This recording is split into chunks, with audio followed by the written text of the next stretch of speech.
In number 15, we have a typical substitution when we have sine and cos, because one can substitute for the other because the derivative of one is always the other. So when we do a substitution, we want to choose u such that the u is an embedded function. So in this case, we're going to choose u as cos. Once we have u, we can then find the du. The du is going to be negative sine theta times d theta. And we can replace the sine theta d theta. So in this case here, this portion here,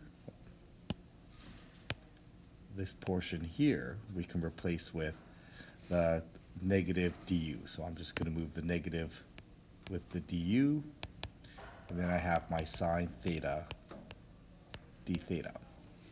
So now I can do a substitution. I end up with u squared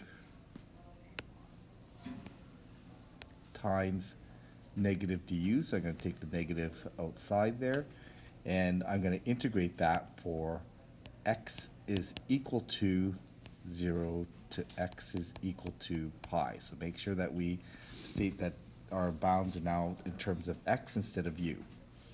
So anti-differentiating this, I'm going to end up with u cubed over 3, and my bounds are going to be from x equals 0 to x equals pi.